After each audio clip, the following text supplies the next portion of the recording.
Good afternoon, everyone.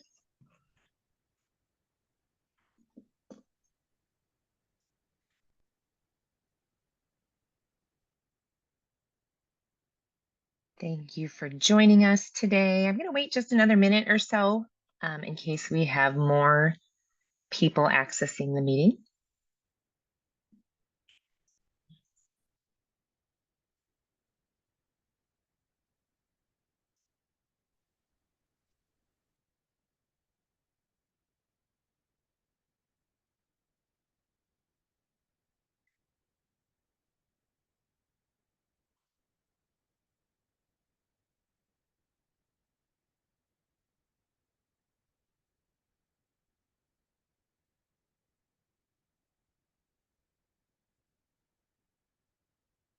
All right, you can feel free to leave your cameras off, muted, but if you do have questions, please don't hesitate to hop on or do the little raise hand icon, or you certainly can put some information into the chat.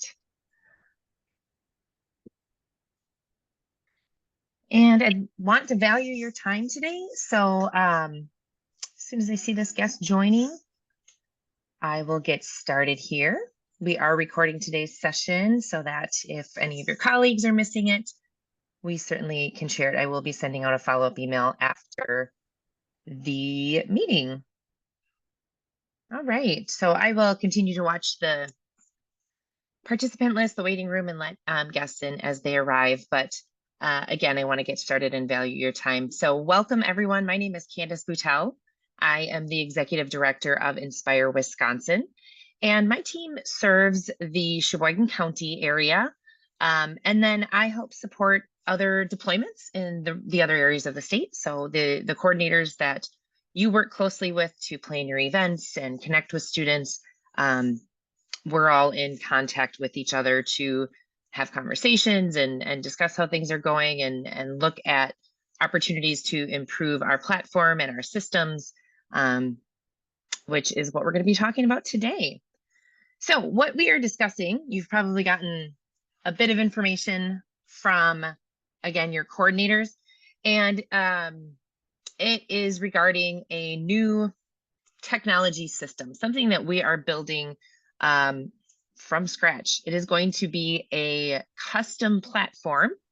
Currently, our process is, several different third-party vendors, online applications that we utilize to communicate with students and educators and you as employers to connect everyone for career-based learning experiences.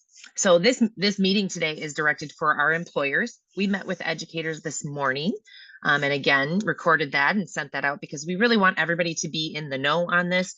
We will continue to provide resources and communicate as things are coming through and changing, because I think that's going to lead to the most success with this transition.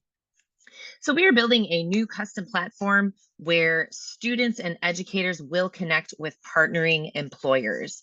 And depending on when your organization joined the Inspire Wisconsin, we've done the connecting piece in a variety of ways over the dozen or so years that we've been in existence. And originally it was the platform that was provided by the state of Wisconsin. It was called Career Cruising at the time. So it's possible that, you were part of the organization at that time. Maybe, you had students, or maybe you were a student and you were using Career Cruising. We as a team were able to actually do the connecting for opportunities through Career Cruising. And as academic and career planning became mandated through the state of Wisconsin for our schools, grades 6 through 12, they put into that mandate that the state had to provide a technology platform to all schools to do this academic and career planning. And at the time, it was Career Cruising, which then transitioned into Zello. So again, you should be perhaps familiar with Zello. There have been some changes lately that I will touch on. But in their immediate transition from Career Cruising to Zello, they did not prioritize the connecting piece of their platform. So we were scrambling a little bit because we relied on that technology to make these connections more efficiently. Because at the time we were making hundreds of connections by then. It wasn't just, a handful of students or educators here and there. our numbers were in great shape by then. So it was more than we could handle by just, creating spreadsheets and sending out some emails and things like that. So that was when we developed our first iteration of the request form. If any of you are in the IT space, I can tell you it was a nightmare on the back end. And so, of course, we continued to refine and improve that process. We use a platform called FormStack, and many of you, maybe you use that or other similar platforms. But it really is it's a form that relies on logic and different filtering and things. So we've now created a couple of iterations. Iteration 2, maybe 3, involves some custom work with their team to really make it work for the purposes that we are using it for. Right around 2021, we began growing to other regions. So that may be where some of you became familiar with Inspire and joined up with the network. And now we're scaling, right? Instead of having a dozen or so schools, now we're looking at 30 or 50 schools. And we went from 100 businesses to 500 businesses. So of course, with that growth, our systems were tested and we could see areas where we could improve. And as we researched and looked at different possible solutions for that, what we came to is that if you can't find it, you just build it yourself. And so that is what we are embarking upon, is creating this custom platform. So today is very much about talking about what you can expect and highlighting that we are focusing on phase 1 of this project and what that phase is going to do, what those changes will look like, and what that means for you as an employer who is part of the Inspire Wisconsin network. I want you to be aware of what changes are going to be coming and how you can prepare for those. Phase 1 of our project is going to replicate the request form process within a portal. So that is the process of individuals making requests for career-based learning experiences. So that could be job shadows, company tours, guest speakers, mock interviews. If you are the main contact within your company that receives those notifications, that's the process that we are talking about and that we are first going to tackle within the new platform. Some of your companies may rely more on events, which is great because then you can, bring in many students at once. You can plan for it. You can get your teams together. Events are incredibly successful within our teams and our regions as well. Phase 1 will not do anything different or change any of our processes for event registrations. That's when our students and our educators go, well, just like you did, going to our calendar and registering for an event and getting those automated notifications and emails with the details about those events. So that process will continue to stay on our calendar. And as we'll talk about a little bit, we will try to, or the future phases of this project will begin to then address some of those other pieces. So I kind of touched on some of the reasons why we are making these changes, but really we are continuing to look for ways to improve our efficiencies and streamline our processes for users. We have the goal of bringing all of our services into one single platform. We also want the experience for individuals using our platform to be a positive one and one that is more specific to them. And there's some pieces of this that I'm very excited to tell you about that I think you as employers are going to be excited about. So I'll touch on that in a minute. Obviously, continue to focus on secure data. You'll see in just a moment that one of the changes we are making is that users will have a login. So now that data, you have to go in, have a profile in order to make those requests and kind of interact within the system. Whereas right now it's a link and they go to the form and they have to enter all their information every single time they go to the platform. So that is one of the pieces, and probably the biggest piece that will change with our processes currently.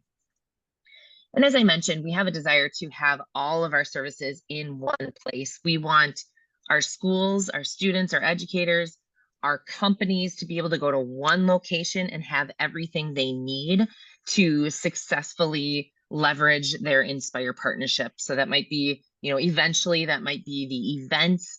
We'll talk a little bit about like the resource libraries and different things like that. hoping to have that all within the portal that we are building. So just to touch on what those changes are and what you can expect, the changes will probably be more noticeable on the user side. So the person, the individual that's making a request, because obviously we're routing them just a little bit different, but it really replicates the request form process. So it's still a person who is going to walk through those steps of like, what are you requesting? Is it in person? What is the activity? What company are we looking at? So we'll talk about that in just a moment. On your end, when you receive those notifications, you will continue to receive those via email, which I will talk about in just a minute. So our users will continue to go to our website, which they currently do. If you haven't spent much time on there, it's inspirewi.org. And on every page, there is up in the upper right-hand corner is that make a request button, because I would say the majority of our users are coming to the website to do that for that purpose or for our events. So those are kind of the two places that they end up going on our website. There are additional resources there and more information just about us as an organization, but we wanted to make sure that piece was readily accessible. And so we'll still be using that same sort of link, that same process to then move those users to the portal. So instead of just going directly to the page where our form is currently embedded, it will take them into a login portal. So for our schools, we talked this morning about this. If you didn't know, we have a virtual library on our website, which houses our virtual career chats. It's pretty cool. We have over 150 videos in there. And we are often promoting that with schools, or schools are telling us that they really want their students to go in there. Well, again, it's a portal that requires a login. And if you have students or young people with their technology, they tend to think, especially at school, they think everything is like connected to their school profile, right? If they have their Chromebooks, they can just like hit login and they have access because they're already logged into all of those different platforms. So students will go to our website and kind of think that they have a login already when they don't.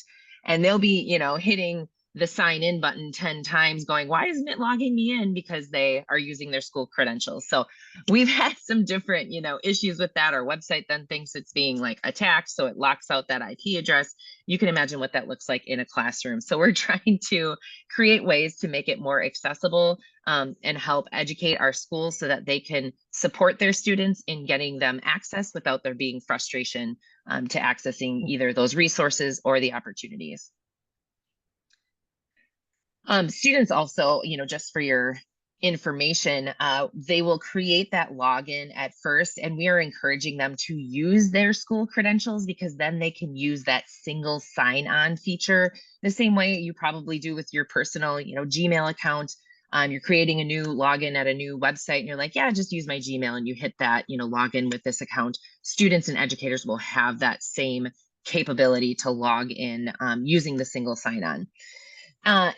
Once this is up and running, you as employers actually will also have the opportunity to create a login. That's probably the biggest change for you is, again, making that login. And one of the improvements that you'll see is the ability to then see a dashboard of all of the requests and things that have been made with your company. So if you're the person in charge of that, there's probably a lot of different ways that you manage it. Maybe you just keep all the emails, but other than our database, there isn't a place where it's all in one place that you can easily access. Whereas now with this platform and a unique login, there will be a dashboard that you can see all of the activity for your company. I mentioned the notifications previously. Again, that will still come to you via email. It'll let you know that, that same message, hey, a student's made a request, here it is, go ahead and click here to download that request. Or you can always log into the portal to see the details of that request. Currently, students will still be reaching out to schedule activities or educators.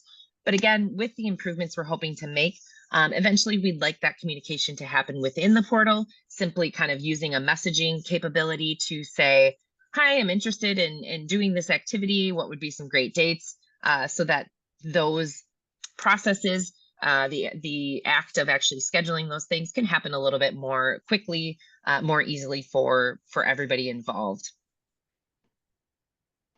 Again, that messaging capability will not happen yet in phase 1. So what you're seeing here, all of these images are just kind of that prototype. They've been working on the design. The platform will be very clean, easy to navigate. Well, that's the hope anyway, but you can see here on the left, this really replicates what our request form looks like now. So that will be familiar to our users. There will still be the act of submitting that form, which will then trigger all of those notifications and emails. And this is a little bit better look of what a dashboard might look like. Now, this might be like an Inspire coordinator dashboard because we will be able to see all of the companies to which we are serving, right? Same thing with our schools. And you would have, obviously, would be listing your company here, and it would have probably the username and what they've requested with your company. And then there will be some buttons alongside of each of those entries where you can actually do some of your tracking right here within the portal. So if you make notes about when you've contacted this student, when they're coming, all of that can be done right alongside that actual request that will be found on your dashboard. And that then will allow us to more easily communicate with schools, with us as coordinators to understand what's going on and to be able to assist in any ways that we need to with you as employers. There's a capability to take notes that we'll be able to see and access. So we're hoping that those improvements will make it easier to track the engagement that you have from students.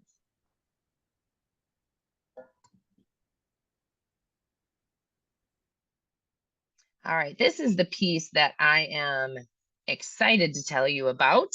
Company profiles. They are going to now be available to users during the request process.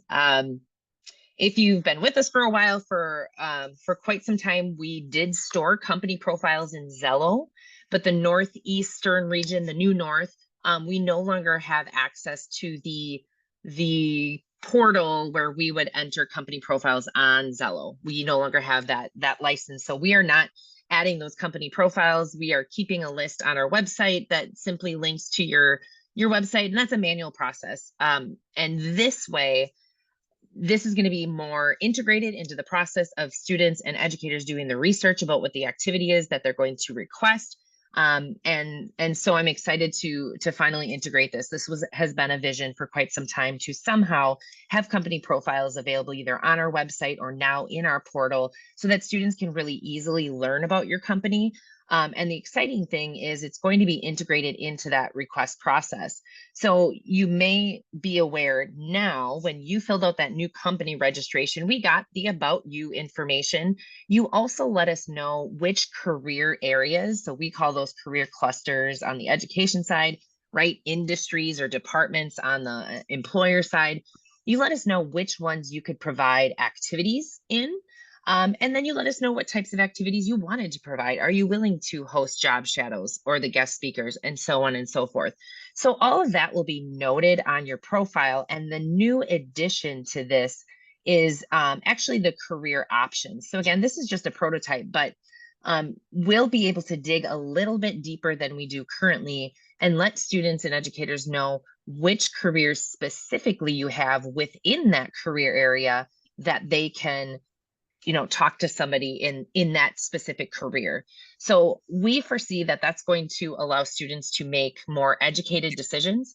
No doubt some of you have, gotten a request. Let's say that you put out there that, you can provide an opportunity in agriculture. You might be agriculture, food, and natural resources. And maybe you're a food processor, which falls under that career cluster, but they're asking for a farm. And so obviously that connection is not going to be a good one because they didn't have enough information about that. This way we can provide students more information. So as they're making those selections and they click on a company, they will have the opportunity to open up that company profile and learn a little bit more about it. They also can see the location and where they are, because we don't want students picking something that they're, not going to be able to travel to have that experience.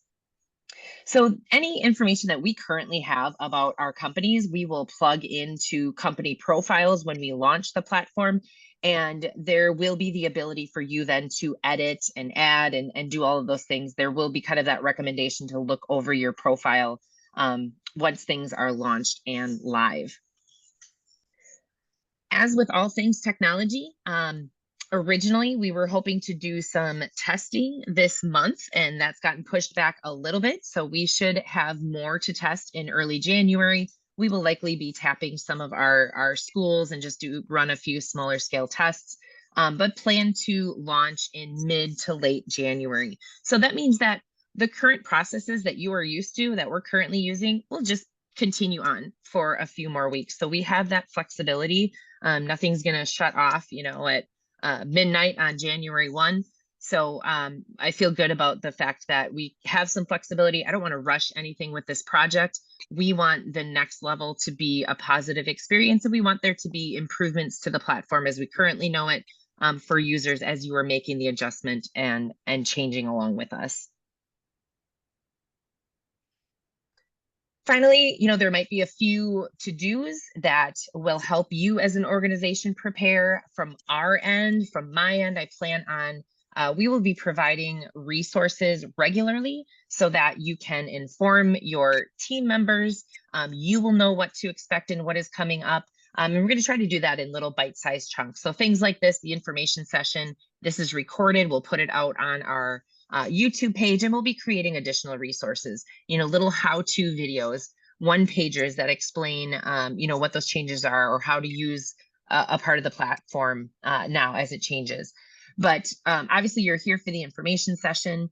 When it's available, you'll be able to create a login, and certainly feedback is going to be an important part of this process.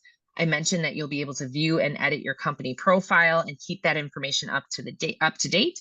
And as the main contact to your company, please communicate with any of your career mentors that have maybe been engaged in Inspire work about these changes. An exciting thing that will be coming in future phases as well is that we will have all of your career mentors. They will have the ability to have a profile and be included in the portal, so that instead of having to call them up or hit them up on Teams or send an email, you'll be able to kind of forward that request onto the appropriate team member who are listed in your list of mentors. You then too can kind of see who within your company has opted in to help out with the various activities for Inspire. So again, some of those improvements that should make the process of engaging easier. So that is a lot of information. Just trying to give you that brief overview and keep you up to date on what we've got going on. I would appreciate if anybody has questions at this time. I'm happy to open the floor to that.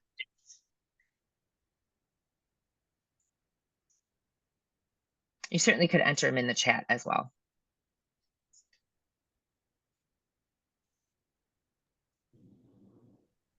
I guess I do have a question, Candace, for clarification.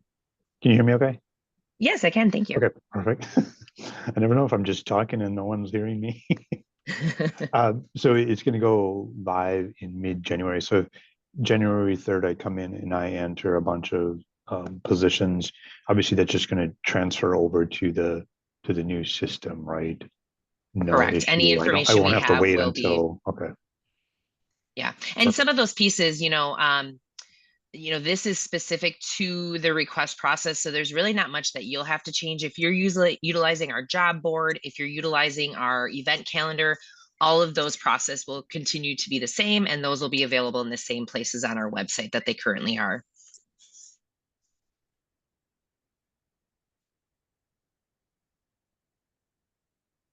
All right, well, thank you for that. Okay. Allie, thank you so much. We will likely be reaching out to all of you, and please connect with your coordinators. And if you have any questions, feel free to reach out to me. I will be including my information in the follow-up email here in just a little while. Thank you so much for your attendance today, and we look forward to continuing this work with you.